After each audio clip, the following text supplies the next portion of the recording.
Nakita ko ulit si John Lloyd, ang batang tinulungan natin na namamalimos dati. Nakakatuwa kasi naghahanap buhay na sila.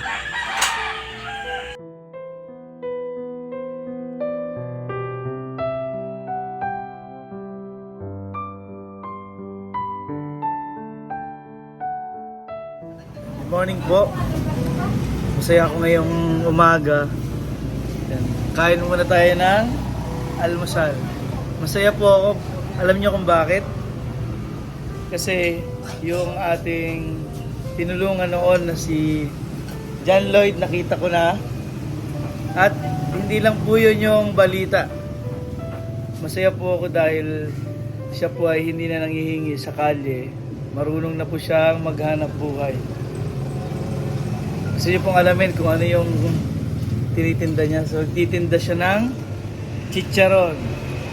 So, napakasaya dahil yung mga tinutulungan natin, marunong na sila maghanap buhay. Kasi dati talaga, nandito sila sa kalsada, nanghihingi, ganyan. Ngayon, pinagbawal ng ordinansa ng bayan na bawal na pong mga ngalat yung mga bata, kung saan po kasi sila dito natutulog. So masaya po ako. Dahil masala ko dito, pagkadaan ko dito sa isang karinderya, kumakain po siya dito sa katabi kong table. Kain po muna tayo ng almusal. Ayan, no?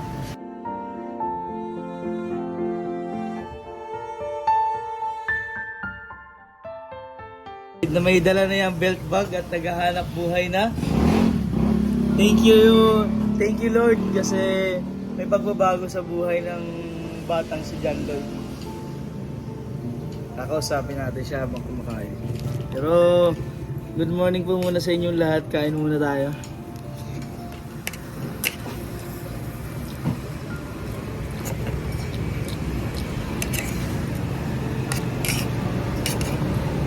Sila po kasi dito natutulog sa mga kalye. Ngayon, pinagbawal na po talaga. Naga, ano oras pa lang? John Lloyd, anong oras pa lang? Eh, wala nga palang oras sa John Lloyd. Mag-alas 8 pa lang po. Galing kayo, tatanungin natin. Kano kinikita niya? Dito po sa kanyang mga chicharo na nilalako po niya to. Wait lang po. Kakain muna tayo. So, ito yung kanyang paninda. At tanungin natin magkano yung tinitinda niya. Yan si John Lloyd, nakakatuwa. Ilan taong ka na ngayon, John Lloyd? 14 na. 14 na siya. Naabutan ko kasi siya dito kumakain. Kasi dito lagi ako kumakain ng magahan. Ito lang yung ano natin. Kakausapin natin siya. John Lloyd, magkano itong chicharon na nilalako mo? Ito ang kanyang nilalako. Magkano isa? Ayun o. 50 pesos na po ito kanyang nilalako. Saan mo ito inaangkat? Kanino to? Sa palengke? At tinutulungan ka rin nila? Oh, okay. Dati sila magkakapatid. Nandito lahat sila sa kalsada. Ang aga niya magtinda ako, kakain pala ng almusal siya. Ito nga, naglalako na siya ng chicharon. Sa chicharon na to, nakamagkano ka sa isang araw? Na uubos mo? Isang araw? Gusto? Wow, nakakatuwa. Masaya talaga ako kasi hindi ko po alam yung pakiramdam na dati kasi maasa lang sila sa hingi. Ngayon,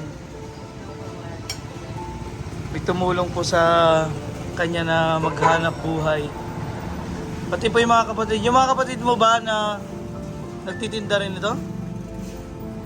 Sa bahay lang po. Nasa bahay lang? Yung ate mo? Yung ate Hindi pa nakamuran tabi. Ay, ang kuya mo. Naka ano po, bahay. Sa bahay lang. Hindi ka tinutulungan. Yun ang medyo masakit para sa akin. Kasi kung sino pa yung bata, ito nga si John Lloyd. Siya lang yung naghahanap buhay sa kanila dahil yung magulang niya, nakakulong po yung tatay. Yung nanay niya kailangan magtrabaho, kaya hindi sila nasasamahan. Ang masaklap nga, itong mga kapatid niya, parang siya lang pa rin yung hinahayaang maghanap buhay. Siya lang yung naghahanap buhay ng ganito.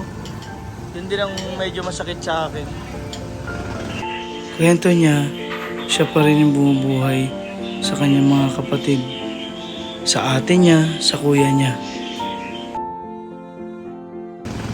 Kasi nung unang tinulungan namin siya, na nangihingi dito, pupunta namin sa kanila, nandun lang yung mga kapatid niya, na mas matanda pa sa kanya. Ilang taon yung ate mo? Di ba 14 ka? Pang-ilan ka sa inyo? Pang-apat. So yung ate mo siguro mga 24 na, no? 24? 25? O 25 na. Pero siya pa rin yung nagpapakain sa mga kapatid niyang mga ate at kuya niya. Yun din na yung parang medyo nasasaktan ako dahil kung sino pa yung ito nga. Siya yung porsigido, siya yung bumubuhay sa mga kapatid niya. Ilan kayong magkakapatid? Ito po. 7. So yung 6 na yon, siyempre may mga bunso pa. Yung 6 na yon, siya yung nagpapakain sa lahat ng yun. Kaya medyo mahirap talaga. Pero masaya ako dahil ito, hindi na siya, siyempre hindi naman habang buhay, nanghihingi siya sa kalye. Maganda yung natuto siyang maghanap buhay, ganito, business. Hindi natin alam pagkalipas ng panahon, magkaroon na siya mga sariling pwesto. Kasi habang bata pa, na-train siya na ganito, kumita ng pera sa maayos na paraan, hindi umasa sa mga hingi at ibigay ng mga tao. So nauubos mo pala ito. Ang dami oh. Ilang piraso yung inaangkat mo sa palengke? 15 piraso. Oh, ayos. Kasi medyo nilalako niya naglalakad siya dito sa bayan. Nakikita niyo naman yung effort ng bata. Ang aga niyang gumising para maglako na. Hindi katulad noon, ang aga niyang gumising na nandun siya sa Jollibee, nanghihingi. Ngayon, naghahanap buhay.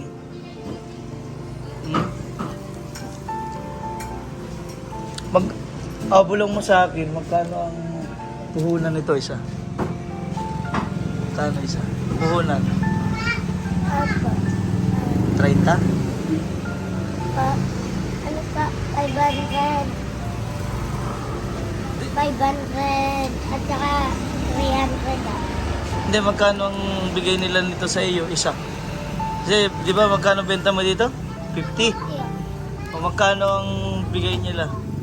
Ang bigay ko sa akin pag nakaubos pa ako ng sa plastic, 210 po. Itong buong plastic na ito na 15 piraso, meron ka 200. Pag naubos mo ulit, pwede ka ulit kumuha doon. Yun pala maganda, lahatan po ito. Pag naubos niyo yung 15 piraso, meron siyang 210 daw. Maraming salamat po sa tumulong kay John Lloyd na mamuhunan sa ganito. Kasi ngayon ko lang ulit siya nakita. Pag-uwi natin ng Mindoro. Kaya ako'y natutuwa. At the same time, nalulungkot dahil sino pa yung bata, 14 years old nga. Yung ate, kuya niya, hindi naghahanap buhay. Ano kaya pwede nating... Nahihirapan po kasi talaga ako kasi yung mga kapatid niya, pabalik-balik kami sa kanila, tinuturuan namin na yung magtinda doon, pero hindi talaga gusto nila ay yun, nangihingi pa nga sila noon. Pero ngayon, kawawa si John Lloyd. Siya ang bumubuhay sa anim niyang mga kapatid.